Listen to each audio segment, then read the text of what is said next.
오늘 하나님께서 우리에게 주신 말씀은 요한복음 20장 19절부터 21절까지 말씀입니다.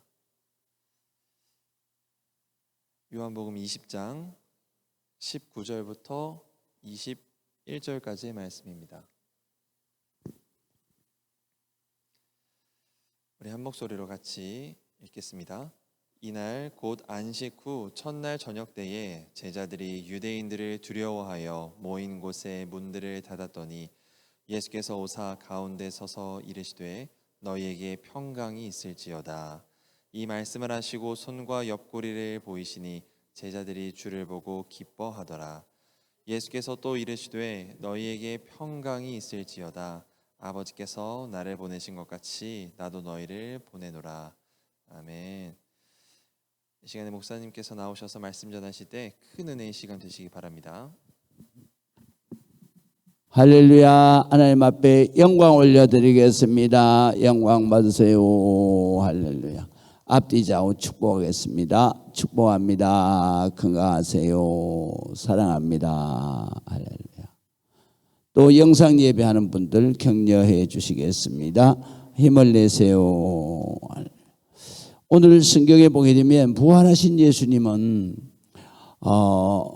마지막 부활 사역이 있습니다. 그 부활 사역이 뭐였냐면 오늘 성경에 보니까 갑자기 예수님이 십자가에서 돌아가시니까, 그러니까 이 제자들이 뭐니 해도 불안할 수밖에 없죠.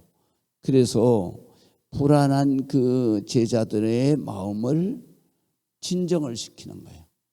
그래서 제일 먼저 한 사역이 바로 제자들을 찾아가서 그들에게 마음의 진정을 시키는 것입니다.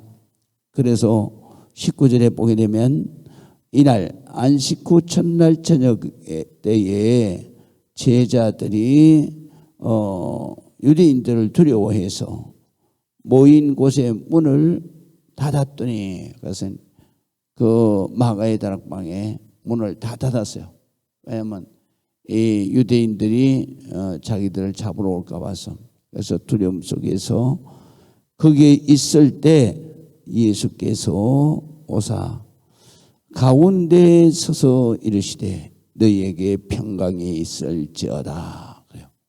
그러니까 이 제자들이 그리고 따르는 무리들이 엄청 두려움에 쌓여 있었던 거예요. 그렇기 때문에 그 마가의 다락방의 모든 문을 다 그러니까 닫고 안으로 걸어 잠궜겠죠. 그리고 두려움에 떨고 있을 때 예수님께서 부활하신 몸이니까 문을 열고 들어오시는 게 아니라 그냥 쓱 들어오신 거예요. 왜냐하면 부활체는 영체이기 때문에, 그렇기 때문에 공간의 제약을 받지 않죠. 또 시간의 제약도 받지 않습니다. 우리가 부활할 때 그렇게 부활하는 거죠. 그래서 우리 그 부활체를 영광체라고 합니다. 그러면서 예수님이 쓱 들어오니까 제자들이 어떻게 하겠어요? 아, 예수님이다. 그리고 기뻐한 것이 아니라 더 무서운 거예요. 예수님의 모습이 바로 전의 모습이 아니고 완전히 다른 모습으로 이제 썩 들어오는데, 뭐를 보고 알았다 그랬어요? 음성을 듣고 알았다 그랬잖아요. 그래서 예수님이 마가의 다락방에 그 제자들과 그리고 120명의 그 기도자들이 그 문을 잠그고 두려워 떨고 있는데 문도 열지 않고 쏙 들어오시니까, 그러니까 그들이 더 두려움에 있을 때 그 예수님께서 하나님이시니까 들어오시면서 말씀만 하시면 다 이루어지잖아요. 그래서 빛이 있어라 하며 빛이 촉 있고, 그 다음에 하늘의 해와 달, 그 다음에 별들이 있어라. 그러니까 하나님의 예수님은 하나님이시니까, 그러니까 말씀만 하셔도 역사가 일어나는 거죠. 그렇게 두려웠던 그들에게 예수님께서 너희에게 평강이 있을지어다. 그런 순간에 마음이 편안해지는 거죠. 그리고 이 말씀을 하시는 것이죠. 그렇기 때문에 우리 예수님은 이제 성령님으로 우리에게 오실 때에도 마찬가지예요. 우리가 그러니까 성령에 우리에게 임하시면 제일 먼저 우리가 해결을 하는 거죠. 우리가 회개하고 회개할 때 제일 먼저 오는 것이 평강이 우리의 마음속에 오는 거예요. 왜? 예수님이 예수님의 영으로 내게 들어오시니까 마음의 평강을 주님께서 축복해 주시는 거예요. 그래서 평안과 강건한 삶이 바로 우리에게 이어지는 거죠. 그래서 이 말씀을 하시고 두 번째로 주시는 건 뭐냐면 부활하신 예수님이라는 확실한 증거를 보여주시는 거예요. 우리가 믿음이라고 하는 것은 말로만 해서 믿음이 생기지를 않는 거예요. 그렇기 때문에 성경을 보면 전부 다 우리가 하나님을 믿는 믿음에 대해서는 바로 하나님께서 증거를 보여주시는 거예요. 증거를. 그래서 이스라엘 백성들이 구약에도 보면 이스라엘 백성들이 출애굽을 했어요. 출애굽을 할 때에도 이스라엘 백성들이 모세를 못 믿는 거예요.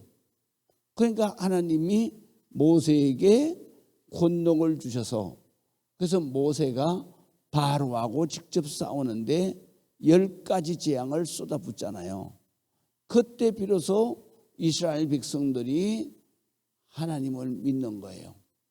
그래서 그들이 그 애굽에서 살던 430년 동안 살았으니까 몇십 대를 살았잖아요.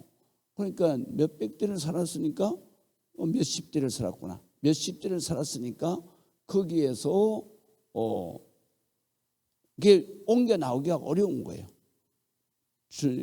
종으로 지배하는 바로의 그 권세도 무섭지만 그들이 모세의 말 한마디에 바로 그게 400년 동안을 살던 그 삶의 자리를 털어버리고 광야로 뛰쳐나올 수 있느냐?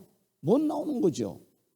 그렇기 때문에 하나님이 그 인간들의 그 불신앙적인 것을 다 아시기 때문에 아주 강력한 하나님의 역사를 보여주시는 거예요. 그냥 시시한 증거가 아니라 강력한 거죠.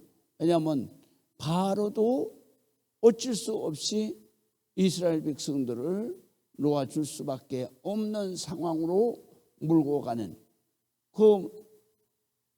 이 바로의 장자부터 시작을 해가지고 종의 집의 장자까지 다 죽는 거예요. 뭐 이게 보통 일이 아니잖아요. 그러니까 애굽 사람들의 집에 다 장자가 다 죽어요. 3대가 같이 살았다 그러면 3대 남자가 다 죽는 거예요. 할아버지 죽지, 밤새고 이러니까 할아버지 죽지, 아버지 죽지, 아들 죽지, 딱 다 죽은 거죠. 그거를 보고 이게 우연이다 할 사람은 아무도 없잖아요. 그러니까 하나님의 강력한 그런 권능을 보여주자 이 바로가 얼른 보내는 거예요. 뭐 빨리 가라 그러잖아요. 빨리 가라. 왜냐하면 이스라엘 백성들을 하루라도 더 데리고 있으면 하나님의 더 큰 재앙, 어떤 재앙이 쏟아질지 모르니까 왜 빨리 가라 그러는데 또 이스라엘 백성들에게는 하나님이 뭐라고 그러시냐면은 거기 애굽에 있는 그 부잣집에 들어가서 너희가 종살이했던 그 집에 들어가서 금은 폐물을 다 달라 그래라 이거요.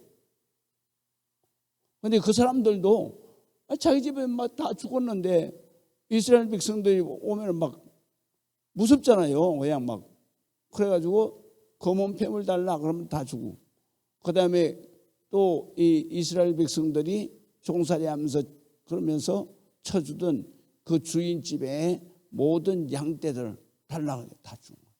그래서 가축, 그 다음에 그 금은 폐물, 기중품 같은 걸 다 받아가지고 광야로 나오는 거예요. 이렇게 나올 수 있었던 것은 바로 하나님의 강력한 증거를 보여주시는 거예요.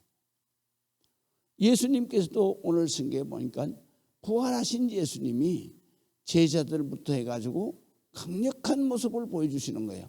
그래서 예수님이 문을 다 닫아놓은데 그들이 두려움에 떨고 있을 때 거기에서 딱 들어오셔서 그들의 마음을 다 평안하게 안정을 시키는 거예요.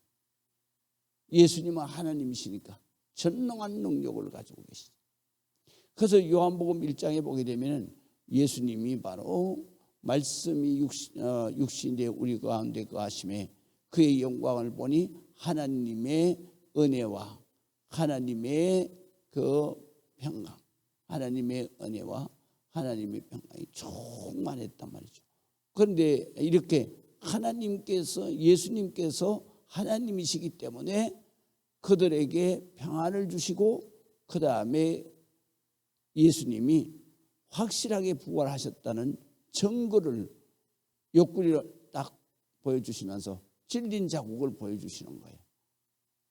또 손을 내밀어서 못 박힌 자리를 보여주시는 거예요.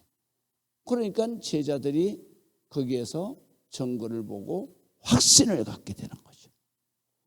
그래서 50일 후에는 이 제자들이 성령을 받고 그리고 은사를 받고 뛰어나가서 복음을 전파하고 그리고 그들이 회개하고 돌아왔을 때에 교회가 세워지게 되는 놀라운 역사가 일어나는 것입니다.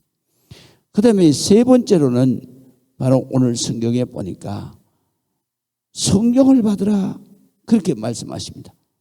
22절에 보면 이 말씀을 하시고 21절에 보면 너에게 평강이 있을지어다. 아버지께서 나를 보내신 것 같이 나도 너희를 보내노라. 그렇게 말씀을 하시죠. 이 말씀을 하시면서 성령을 받으라 그렇게 말씀하시죠. 그러니까 파송을 하실 때 그냥 파송을 하시는 게 아니라 성령을 받으라. 성령을 받으면 사도행전 1장 8절이 뭐예요? 성령이 너희에게 임하면 하나님의 권능이 임하고 하나님의 권능이 임하면 너희가 세계 열방에까지 가서 증인이 되는 것이다. 그래서 부활하신 예수님은 우리에게 오시게 되면 성령으로 오시게 되면 네 가지가 딱 주어지는데 첫 번째는 평강이 임한다. 두 번째로는 오늘 성경에 보니까 확실한 증거를 보여주어서 믿음의 확신을 갖게 한다. 그 다음에 세 번째로는 성령을 받게 하고 성령이 임하면 하나님의 권세와 능력이 우리에게 임해서 땅끝까지 증인이 되게 하신다. 그래서 우리가 예수를 믿으면 반드시 이 역사가 이어지게 되는 것입니다. 기도하시겠습니다. 아버지 하나님의 은혜를 감사합니다. 하나님 앞에 이 새벽에도 기도할 때 하나님 역사 은혜 은총을 허락해 주옵소서. 오늘도 주님의 놀라운 성령의 권능을 받은 정인으로서의 삶을 우리가 오늘도 하나님 기뻐하시는 축복의 삶으로 살아내게 하여 주시고 하나님 축복해 주옵소서. 예수 그리스도의 이름으로 기도합니다. 아멘.